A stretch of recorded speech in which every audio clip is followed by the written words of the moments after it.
ഈ ജമാഅത്തെ ഇസ്ലാമിയുടെ പിന്തുണ ഇന്നലെ പരസ്യമായി യു.ഡി.എഫിന് പ്രഖ്യാപിച്ചിട്ടുണ്ട്. നമ്മളത് വേണ്ട, ഒരു വർഗീയ ശക്തിയുടെയും വോട്ട് വേണ്ട എന്ന് പറയുന്നിടത്താണ് അവിടെ വർഗീയ ശക്തി എന്ന് നിങ്ങൾ വിശേഷിപ്പിക്കുന്ന ജമാഅത്തെ ഇസ്ലാമിയുടെ വോട്ട് ലഭിക്കുന്നത്. അല്ല, അതിൽ പുതുമയില്ല. ഞാൻ ഇന്നലെ തന്നെ ആരോടോ പ്രതികരിച്ചിരുന്നു.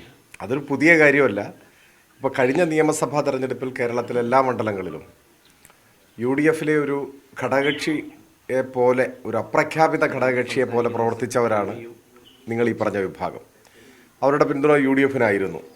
അപ്പോൾ ഈ തെരഞ്ഞെടുപ്പിൽ അത് ആവർത്തിച്ചു എന്നേ നമ്മൾ കണക്കാക്കേണ്ടതായിട്ടുള്ളൂ. അതിന് പ്രത്യേക പ്രാധാന്യമൊന്നുമില്ല.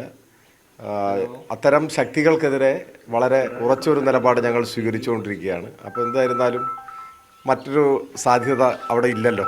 അപ്പോൾ മാത്രമല്ല, ഇത്തരം ഘട്ടങ്ങളിലെല്ലാം ചേരേണ്ടവർ തമ്മിൽ തന്നെയാണ് ചേരുക. അതിൽ ഒരു പ്രത്യേക പ്രാധാന്യമൊന്നും ഞാൻ കാണുന്നില്ല. കഴിഞ്ഞ തെരഞ്ഞെടുപ്പിലെ നിലപാട് അവർ ആവർത്തിക്കുകയാണ് ചെയ്തത്.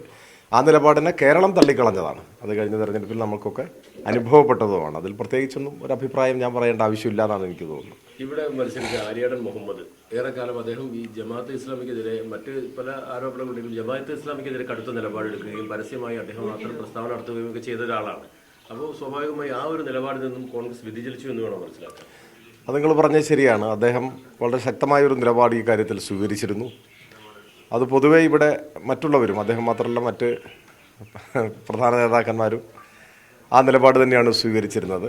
അപ്പോൾ ഇപ്പോൾ ഇങ്ങനെ ഒരു സാഹചര്യത്തിൽ അവർ തന്നെയാണ് അത് വിശദീകരിക്കേണ്ടത്. ഞാനതിനെ ഒരു വലിയ കാര്യമായിട്ട് കണക്കാക്കി ഒരു ആരോപണം ഉന്നയിക്കാനൊന്നും ഉദ്ദേശിക്കുന്നില്ല.